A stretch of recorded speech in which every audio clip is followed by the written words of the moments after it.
اس وقت جو ہمارا معاشرہ ہے وہ سوشل میڈیا کا معاشرہ ہے۔ نوجوان سوشل میڈیا پہ کوئی تحریر پڑھتے ہیں، کسی کا کلپ سن لیتے ہیں تو اسی وقت ڈاما ڈول ہو جاتے ہیں اپنے عقیدے سے، اور وہ اس پریشانی میں مبتلا ہوتے ہیں، پتہ نہیں ہم سچے بھی ہیں کہ نہیں ہیں۔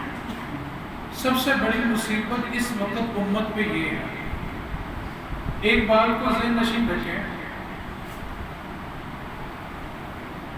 یزید کو ہم نے صرف کربلا کی حد تک سمجھا ہے کہ بس وہ کربلا میں جو ہمارے سامنے نقشہ ہے ہم بس اتنا ہی جانتے ہیں، اور امام حسین رضی اللہ تعالیٰ عنہ کو ہم نہ صرف دو طرح سے جانتے ہیں۔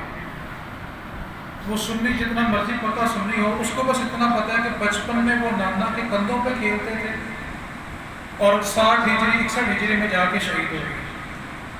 درمیان میں جو 50 سالہ زندگی ہے امام حسین کی، اس کا مطالعہ ہی نہیں ہے۔ یہ سب سے بڑا لمحہ فکری ہے اہل سنت والوں کے لیے۔ بچپن یاد ہے اور شہادت یاد ہے، درمیان میں جو زندگی گزاری ہے اس کا پتہ ہی نہیں ہے۔ دو باتیں بنیادی طور پر بس سمجھنی ہے، مختصر سے وقت میں دو باتیں آپ نے سمجھنی ہیں۔ سب سے پہلی بات، اس بات کو اپنے ذہن میں رکھیں کہ امام حسین رضی اللہ تعالیٰ عنہ تخت کے لیے جنگ لڑنے نہیں گئے تھے۔ جس وقت امام حسین نے مدینہ چھوڑا اور مکے گئے، وہاں پہ عبداللہ بن زبیر اس وقت حاکم تھے۔ جب ان سے ملاقات ہوئی تو عبداللہ بن زبیر نے پوچھا کہ آپ اچانک مدینہ چھوڑ کے کیوں آ گئے؟ صرف دو باتیں یہاں پہ سمجھنے والی ہیں۔ آپ نے جب یزید کے ظلم کا تذکرہ کیا، امام حسین کا جواب جو جملہ ہے بس وہی گفتگو کا نچوڑ ہے۔ فرمایا میں مدینہ چھوڑ کے اس لیے مکہ آیا ہوں کہ میں اپنی زندگی کے باقی دن ویسے گزارنا چاہتا ہوں جس طرح میرے نانا نے بکریاں چرا کے گزارے تھے۔ مجھے یزید کے تخت سے غرض نہیں ہے، میں بس اپنی زندگی کے آخری دن مکے میں اس طرح گزارنا چاہتا ہوں جس طرح میرے نانا نے بکریاں چرائی تھیں۔ بات مختصر، حضرت عبداللہ ابن عباس نے جب کوفہ کے خط پڑھے، امام حسین نے مشاورت کی کہ میں نے جانا ہے، تو عبداللہ بن عباس نے فرمایا کہ آپ مکہ چھوڑ کے صرف مدینے جائیں، اس کے علاوہ کسی اور جگہ نہ جائیں۔ تو حضرت امام حسین نے جو جواب دیا بڑی توجہ کے ساتھ سننے والے، فرمایا انی لم اخرج من مکہ، میں مکہ کبھی نہ چھوڑتا، لیکن ابن عباس ہے، ایک طرف مجھے تم کھینچ رہے ہو، دوسری طرف مجھے قدرت کھینچ رہی ہے کہ میں نے وہاں پہ جانا ہی جانا ہے۔ اب تیسری اور آخری بات جو ہمارے سمجھنے کے لیے ہے، امام حسین رضی اللہ تعالیٰ عنہ نے جو کربلا میں قربانی دی ہے، ہمارے ذہن میں بس ایک ہی بات ہے کہ یزید بڑا ظالم تھا، اس کے مقابلہ کرتے کرتے آپ شہید ہوں گے، بس اس کے آگے کا بھی پتہ نہیں اور پیچھے کا بھی پتہ نہیں۔ امام حسین نے کربلا کے اندر ایک خطبہ پڑھا ہے، اس خطبے کا بس ترجمہ آپ نے سننا ہے۔ امام حسین سے جب پوچھا گیا کہ آپ یزید کا مقابلہ کرنے کیوں آئے ہیں، تو آپ نے 4 باتوں کا ذکر کیا کہ یہ 4 باتیں ہیں جس کی وجہ سے میں مدینہ چھوڑ کے کربلا میں ہوں۔ سب سے پہلی بات، میں نے کربلا کا رخ اس لیے کیا ہے کہ میں نے مدینہ کے اندر یزید کو نمازیں چھوڑتے ہوئے دیکھا، اور میرے نانا کے دین کے تخت کے اوپر ایسا بندہ نہیں بیٹھ سکتا۔ دوسری بات بڑی توجہ کے ساتھ سننے والی ہے، فرمایا میں نے اس کو مدینہ میں شراب کی محفلیں سجاتے دیکھا، اور شرابی بندہ دین کے تخت پہ نہیں بیٹھ سکتا۔ تیسرا جملہ میں بڑے ادب کے ساتھ، ادب والا ترجمہ کر رہا ہوں، جملہ بڑا سخت ہے لیکن میں صرف ادب کے ساتھ اس جملے کا ترجمہ کرتا ہوں۔ امام حسین نے فرمایا میں یزید سے لڑنے اس لیے آیا ہوں کہ یہ مدینے کے اندر رنڈیوں کے ناچ دیکھتا تھا، یہ مجرے کرانے والا بندہ ہے، اور میرے نانا کے دین کے اوپر ایسا بندہ نہیں بیٹھ سکتا۔ اور چوتھی بات، فرمایا یہ اللہ کے حرام کو حلال سمجھتا ہے اور حلال کو حرام سمجھتا ہے۔ یہ بنیادی باتیں ہیں جو مجھے کربلا میں لے کے آئی ہیں۔ نچوڑ اور آخری بات جو توجہ سے سننے والی ہے، امام حسین نے فرمایا یہ شراب کی محفلیں سجاتا ہے، میں اس کی بیعت نہیں کروں گا، سر دے دوں گا، بیعت نہیں کروں گا۔ رنڈیوں کے ناچ نچاتا ہے، سر دے دوں گا، بیعت نہیں کروں گا۔ اللہ کے حرام کو حلال سمجھتا ہے، سر دے دوں گا، بیعت نہیں کروں گا۔ آج اگر بڑے بڑے پوسٹروں کے اوپر چودھریوں کی، رانا کی، میاں کی، فلاں کی تصویریں لگی ہوں، اور پتہ بھی ہو کہ چودھری کا ڈیرا جب بھی وہاں خوشی ہوتی ہے شراب کے بغیر نہیں ہوتی، اور نیچے سپورٹروں میں ہماری تصویریں لگی ہیں، اور پھر ہم 10 محرم کو دیکھ تقسیم بھی کرتے ہیں، سبیلے بھی دور میں کھڑے ہو کے لگا لیں، تو ہم کربلا والوں سے مخلص ہی نہیں ہیں۔ اور ہماری خوشیاں اگر ناچ اور گانے کے بغیر نہیں ہوتی، میں صرف ایک سادہ سی بات کروں گا کیونکہ طبیعت بعض کا بات سمجھ نہیں پاتی، برداشت نہیں کر پاتی۔ ایک چھوٹی سی گزارش کرنا چاہتا ہوں ادب کے ساتھ، بری لگے تو معذرت بھی چاہتا ہوں۔ سرے بازار ناچنے والی عورت کو ہم کس لفظ سے بلاتے ہیں، ممبر پہ وہ بات بیان کرنا اچھی بات نہیں ہے۔ وہ بھی مسلمان کی بیٹی ہے جو سرے بازار ناچے، اور جو چار دیواری میں ناچے وہ بھی مسلمان کی بیٹی ہے۔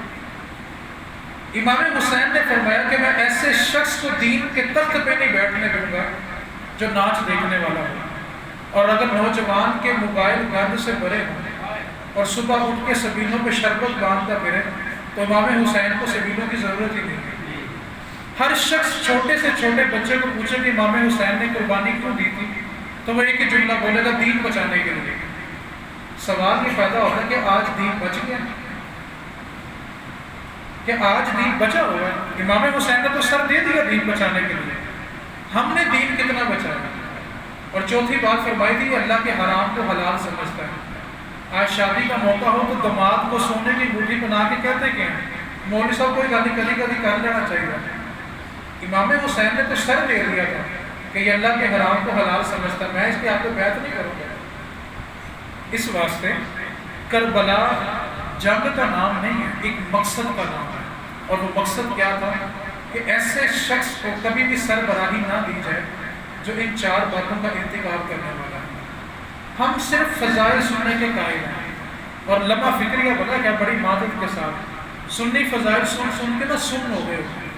اب ان کو کوئی بات اثر نہیں کرتی، جو مرضی کہہ لو ان کے سامنے۔ اس بات کو ذہن نشین رکھیں کہ ہمارا ایمان تب سلامت رہے گا جب ان کی عزت کا تحفظ بھی کریں گے۔ اور آخری جو بات کرنی ہے کہ یہ محرم کا مہینہ بالخصوص جو ہوتا ہے نا، آپ پورا انٹرنیٹ اٹھا کے دیکھ لیں، یزید قتل کرنے والا ہے امام حسین کو، لیکن جب بھی تذکرہ ہوتا ہے گستاخی صحابہ کی کرتے ہیں، یزید کے بارے بات نہیں کرتے۔ بھائی جس نے شہید کیا اس کی بات کرو، اس کی بات نہیں کریں کہ گستاخی پلٹ کے صحابہ کی کریں گے۔ صرف ایک جملہ دے کے میں گفتگو مکمل کر دوں، ایک جملہ دے کے، اہل بیت کے جتنے بھی فضائل ہیں، جتنی بھی شانیں ہیں جو ہم پڑھتے ہیں یا سنتے ہیں، وہ بیان کس نے کی ہے؟ ساری حدیثیں تو صحابہ روایت کرنے والے ہیں۔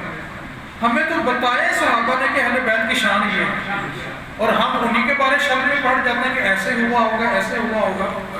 جناب عمر فاروق مسجد نبوی میں بیٹھے ہیں، جناب امیر معاویہ بیٹھے ہیں، کسی سیاست کے موضوع پہ گفتگو ہو رہی ہے، اور دروازے پہ پہرا دے رہے ہیں عبداللہ بن عمر، جناب عمر فاروق کے بیٹے۔ امام حسین دور سے آیت دیکھیں کہ مسجد میں جناب امیر المومنین مصروف ہیں اور دروازے پہ پہرا عبداللہ بن عمر دے رہے ہیں، تو اندر نہیں آئے، واپس پلٹ گئے۔ کچھ دن کے بعد نا عمر فاروق رضی اللہ تعالیٰ عنہ کی ملاقات ہوگی امام حسین رضی اللہ تعالیٰ عنہ سے۔ پوچھا بیٹا بھتیجے آپ کافی عرصہ ہو گیا ملنے نہیں آئے؟ تو جواب دیا کہ میں آیا تھا لیکن آپ کسی کام میں مصروف تھے تو پلٹ کے چلا گیا۔ تو جناب عمر نے فرمایا حسین سنو، عمر جتنا مرضی مصروف ہو، جتنے مرضی پہرے دار کھڑے ہیں، سب کو روکا جائے گا لیکن حسین کو روکا نہیں جائے گا۔ اس حدیث کا آخری جملہ سننے والا ہے، آخری جملہ امام علی مقام رضی اللہ تعالیٰ عنہ کے سامنے نا جناب عمر نے اپنا امامہ اتارا اور سر کے بال پکڑے، فرمایا حسین تمہیں کون روک سکتا ہے؟ ہمارے سر پہ اگر عزت کے بال بھی اگتے ہیں تو محبت کے صدقے اگتے ہیں، یہ تو بال بھی آپ کے گھر کی عزت ہے۔ اور جب آپ کے بیٹے کے ساتھ جھگڑا ہوگا، جب امام حسین نے فرمایا کہ تم تو ہمارے گھر کے غلام ہو، تو بیٹے نے آ کے شکایت کی اپنے باپ عمر فاروق رضی اللہ عنہ کہ آپ وقت کے خلیفہ ہیں اور مجھے انہوں نے کہہ دیا کہ آپ ہمارے گھر کے غلام ہو، تو میں قلم لو کاغذ لو لکھوا کے لاؤں۔ جناب عبداللہ بن عمر گئے امام حسین سے، ایک روایت میں امام حسن کا بھی تذکرہ ہوتا ہے، کہا جی مجھے لکھ کے دیں کہ آپ نے کہا کہ ہم آپ کے گھر کے غلام ہیں، آپ نے لکھ کے دے دیا، واپس لے کے آئے۔ اب امید تھی کہ ابا جی سخت کارروائی کریں گے کہ انہوں نے ہمیں اپنے گھر کا غلام کہا تو فرمایا بیٹا عبداللہ سنو، جب عمر کی روح پرواز کر جائے نا کفن پہنا دو تو یہ تحریر سینے پہ رکھنا، قبر میں پوچھے کون ہو تو بتاؤں محمد کے گھر کا غلام ہے۔ تو ہمیں اہل بیت کی عزت بتائی ہی صحابہ نے، تو آج صحابہ کے بارے میں شک میں پڑ جانا کہ وہ ایسے تھے وہ ایسے تھے، اس بات کو یاد رکھیں میرے نبی نے فرمایا تھا قرب قیامت ایک زمانہ ایسا آئے گا کہ لوگ میرے صحابہ کو گالیاں دیں گے، اور آج یہ جو ممبر پہ ناچتے پھرتے ہیں نا بغیر پگڑیوں کے، اس کی پیشن گوئی بھی میرے نبی نے فرمائی تھی، فرمایا تھا صحابہ قرب قیامت ایک زمانہ ایسا آئے گا کہ مجھ محمد کے ممبر کے اوپر بندر ناچیں گے۔ یہ بندر آج ناچ رہے ہیں اور ہمارے نوجوان ذرا سی بات سنتے ہیں، یہ دیکھیں یہ کیا ہو گیا، صحابہ نے ایسے کیا، صحابہ نے ایسے کیا۔ اور میرے بھائی اس بات کو ذہن نشین رکھو، ہمیں اہل بیت کا ادب کرنا سکھایا ہی صحابہ نے۔ جناب عمر 22 لاکھ مربع میل کے حاکم، روب اور دبدبہ کیا کہ شیطان بھی گلی بدل گیا۔ اس روب کے مالک ہوں جناب علی جمعہ پڑھنے مسجد میں داخل ہوئے، حسن و حسین دائیں بائیں ہیں، جناب عمر وقت کے امیر ہیں، خلیفہ ہیں، خطبہ دے رہے ہیں جمعے کا۔ امام حسن 10-12 سال، ایک روایت میں 7 سال عمر ہے، آ کے ممبر کے سامنے کھڑے ہوئے، کہا عمر نیچے اترو، ممبر میرے نانا کا۔ اب وہ عمر جس کو دیکھ کے شیطان گلی بدل لے، وہ ہاتھ باندھ کے ممبر سے نیچے اترے، کہا جو آپ مالک ہیں جی۔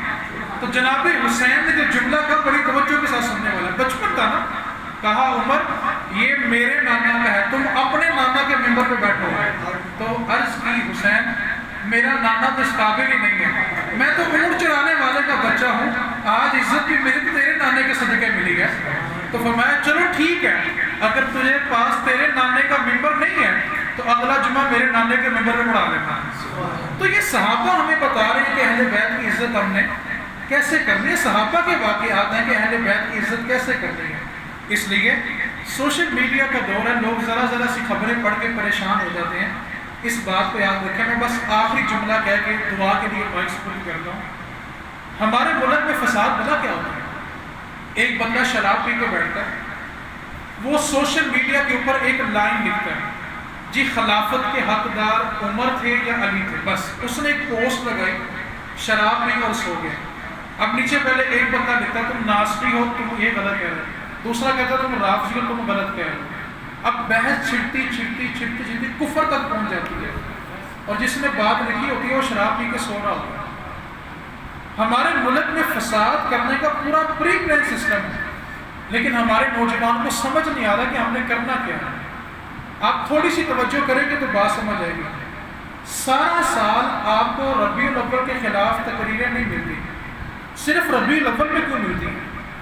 سارا سال محرم کے خلاف آپ کو تقریریں نہیں ملتی، صرف محرم کے مہینے میں کیوں ملتی ہیں؟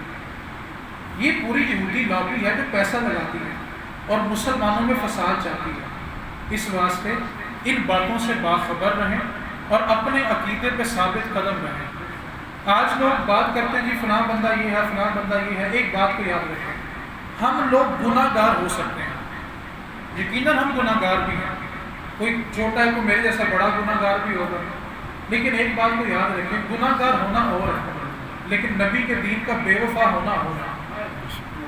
گناہ گار کے بارے میں تو کچھ نہ کچھ نجات مل جائے گی، لیکن بے وفائی کی نجات نہیں ملے گی۔ اس واسطے امام علی مقام رضی اللہ تعالیٰ عنہ نے شرابی، زانی اور اللہ کے حرام کو حلال سمجھنے والا اس کو تخت پہ نہیں بیٹھنے دیا، اور اگر ہمارا انگوٹھا ہمیں پتہ ہو کہ یہ چودھری اس کا ڈیرا شراب اور مجروں سے پاک نہیں ہے، اور اگر ہمارے انگوٹھے اس کے نام پہ لگ جاتے ہیں نا، تو پھر میرے بھائی بڑے ادب کے ساتھ 10 محرم کو سبیل لگانے کی کوئی ضرورت نہیں ہے۔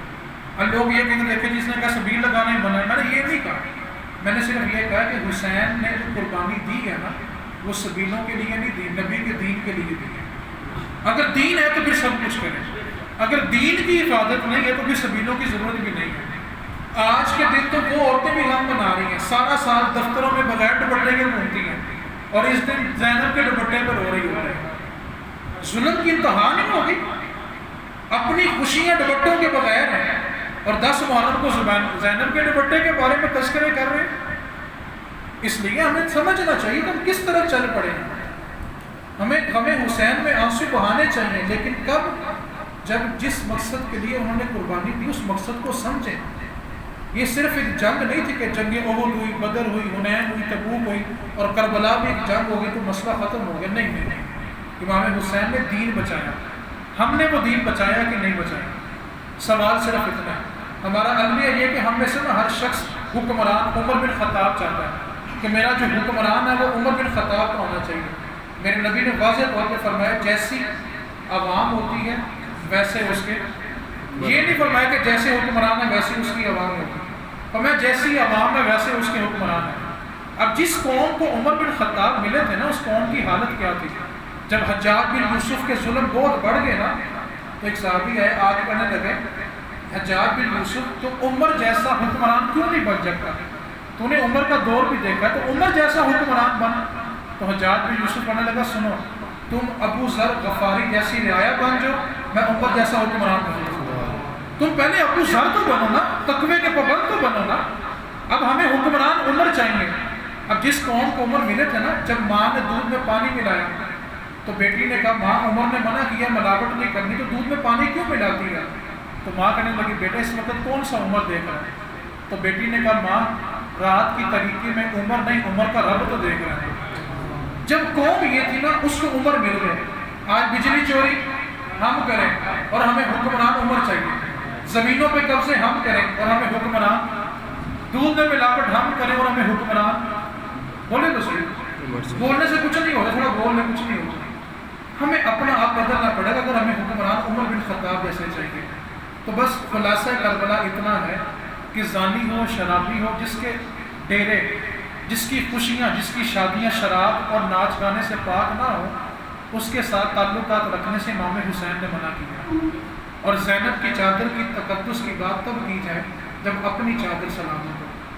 اللہ کریم کی بارگاہ میں ہم توفیق مانگ سکتے ہیں، اللہ ہمیں توفیق دے دے کہ ہم امام حسین کے پیغام کو سمجھ جائیں. اللہ ہم تجھ سے توفیق کے طلبگار ہیں. اللہ تیری توفیق کے سوا کچھ نہیں ہو سکتا.